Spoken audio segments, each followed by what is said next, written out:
Biological psychiatric പ്രാമുഖ്യം നൽകുന്ന വിധത്തിലുള്ള സാമ്പത്തികശാസ്ത്രം ലോകത്ത് മുഴുവൻ ഒഴുകുമ്പോൾ ബയോളജിക്കൽ സൈക്കാട്രിക്ക് അപ്പുറം ജീനിനും ജനറ്റിക്സിനും മസ്തിഷ്കത്തിലെ രസതന്ത്രത്തിനും അപ്പുറം മാനസികാരോഗ്യത്തിൽ മറ്റെന്തെങ്കിലും ഘടകങ്ങൾക്ക് പ്രാധാന്യമുണ്ടോ? സാമൂഹ്യ സ്ഥിതിക്കും സംസ്കാരത്തിനും വളരെ പ്രാധാന്യം ഉണ്ട് എന്നുള്ള ഒരുപാട് പഠനങ്ങൾ മുന്നിൽ വരുമ്പോഴും അത്തരം കാര്യങ്ങളെ മറന്നുപോകുന്ന ഒരു സ്വഭാവ സ്ഥിതിവിശേഷം നമ്മുടെ സാമ്പത്തികശാസ്ത്രം നമ്മെ തള്ളിവിടുന്നു. അങ്ങനെ തള്ളിവിടുന്ന നമ്മളെ ഉറക്കുവാൻ ശ്രമിപ്പിക്കുന്ന ഇത്തരം ശ്രമങ്ങൾക്കപ്പുറം ഈ മേഖലയിൽ തനതായ ഗവേഷണം നടത്തുന്ന ഒരു പ്രതിഭയാണ് ഡോക്ടർ മർഫി ഹാലിബർട്ടൺ. അമേരിക്കയിലെ സിറ്റി യൂണിവേഴ്സിറ്റി ഓഫ് ന്യൂയോർക്കിലെ അസോസിയേറ്റ് പ്രൊഫസർ ഓഫ് കൾച്ചറൽ ആന്ത്രോപോളജിയിൽ വർക്ക് ചെയ്യുന്ന ഡോക്ടർ മർഫി ഹാലിബർട്ടൺ കേരളത്തിൽ വിവിധ പ്രാവശ്യങ്ങളായി 9 തവണ വന്ന് വിവിധ പഠനങ്ങൾ നടത്തിയുണ്ടായി. ഡോക്ടർ മർഫി ഹാലിബർട്ടനുമായി നടക്കുന്ന ഈ അന്വേഷണം മൈൻഡ് വാച്ചിൻ്റെ ചർച്ചയിൽ സംസ്കാരവും മാനസികാരോഗ്യവും തമ്മിലുള്ള ബന്ധം എന്തല്ല എന്ന വിവിധ മേഖലകളിലേക്ക് നമ്മൾ കണ്ണോടിച്ചു പോകുന്നു. മൈൻഡ് വാച്ചിലേക്ക് എല്ലാ പ്രേക്ഷകരുടെയും ശ്രദ്ധ ക്ഷണിച്ചുകൊണ്ട് മൈൻഡ് വാച്ച് അന്വേഷണം ആരംഭിക്കുന്നു. Dr. Murphy Halliburton, there is a common belief, especially among the mental health professionals, is that psychiatry is mostly biological. And it's something to do with neurons, neurotransmitters, brain chemistry, so on and so forth. See, I just wonder, what would be the role of culture and social factors in mental health as a psychiatric anthropologist? How do you look at it? Okay, well, that's a big question to solve the nature-nurture controversy. Yeah, exactly. Though there's a lot to that. I would say that, of course, as a cultural anthropologist myself, who works on on culture and mental health, I'm more interested in the socio-cultural side of things. Okay. And I would say that actually there is a lot of evidence of the power of the socio-cultural role. My personal opinion is that the nurture, the social psychological factors are the strongest factors.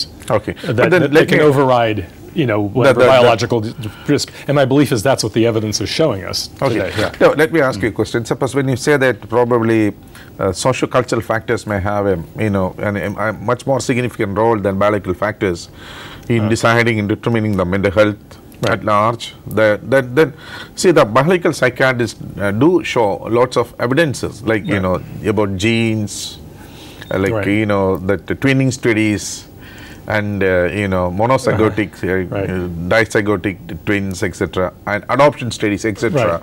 And we have such so-called evidences, so many, based on all those kinds of studies. What would be your comment on that? Well, there was evidence. There's also other evidence. There's the twin studies too. I mean, there's been critiques of those. They were only able to find, like 2, twins, raised apart, not knowing of each other, no influence by, and so it's very difficult to conclude from that very much. There are also, well, I'll mention something about my own work, perhaps, that I'm doing now in Kerala, because it relates to this. Okay. I think the biggest evidence for the overriding of the biological factor, actually, first, one thing is but the biology is always implied. Okay.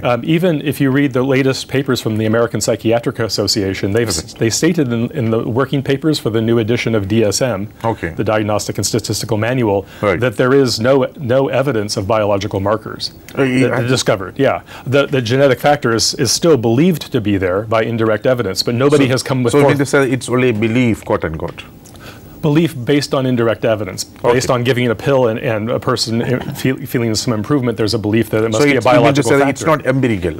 Well, no one has identified a gene. Okay. There's a belief that it is genetic, but no one has come forth with a gene to say, here's the gene for schizophrenia. And that was declared by the American Psychiatric Association. They believe that they still will find this gene, but currently it's. So they're still in the search. They're still searching for this. So would you think that this kind of a search, which is being which is being embarked by American Psychiatric Association, like searching for a black cat in a dark room when there is actually it is not present? That's possible, exactly. And there are critics, and there like myself and others who believe that after a while, no evidence might be evidence of no phenomenon. You mean to say that absence of evidence is not evidence of absence? Exactly, yeah.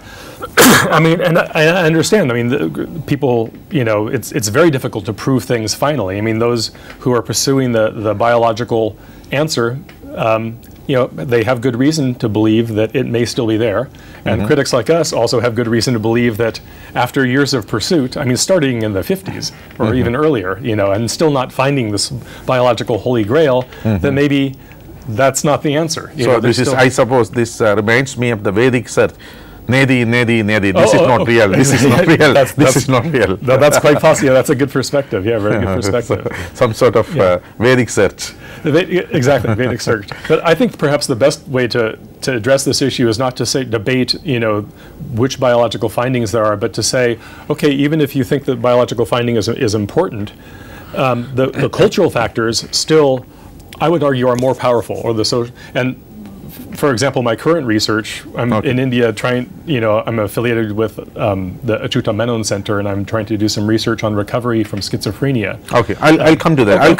But I'll just mention that this is based on, well, we'll come back to that. Okay, I'll come to that. Yeah. Before that, Murphy, I want to pose you one more question. For example, the indirect evidence of perhaps biology. Okay. Like, for example, twinning studies, until you have made your comment. But apart from that, no, Prozac has become a kind of a magical pill in the US, perhaps in the last decade or so. Right. No, I heard and I read in newspapers that in almost all education institutions it was freely available, made available. It was distributed for those children who are either so down, depressed, or there's a bit hyperactive. As it's a magical pill, like Prozac, we all know it is fluoxetine. Right. It's an new generation antidepressant. Right. So with this antidepressant, what I had at that point of time is that people started responding well.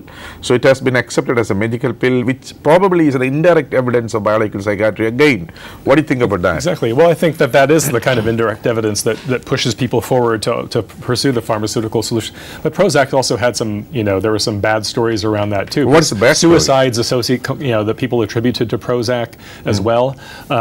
So, but I have this. This really gives me a kind of dilemma, because Prozac is supposed to be antidepressant. So naturally, suicidal rumination is supposed to be a symptom of depression. So in case if it is working in that sense, a person should not be suicidal. But you are telling something against. Well, right. I mean, to me, it doesn't make sense that an antidepressant would cause suicide, but it has been attributed to being a factor in several suicides. Is that? I mean, the proponents. In several suicide, Prozac has been implicated. Yes, in the U.S. I mean, the proponents of Prozac maintain that it's still overall, those are a small number of suicides overall, it helps people more than it hurts. So maybe let someone die, I mean, some people die for the benefit of others, sort of story. I mean, when majority get benefit, why to think about a few? Is that? I think that's I think that's actually the thinking in general in pharmaceuticals. But that's not scientific. Yeah. No. Well, I would say I don't want to demonize the pharmaceutical companies. I think their idea is that you always have to weigh the benefits and the drawbacks with any medication. Okay. But I think the fact that an antidepressant can also lead to, can cause agitation, which also doesn't make any sense, or suicidal behavior among some people suggests that we really still don't understand the mind. Okay. We're still very, I think, young in our understanding of how we are wired, and stimulants can cause, stimulation and anxiety that can also relax people. Some people will have very different reactions to a cigarette or a cup of coffee, maybe stimulating or relaxing.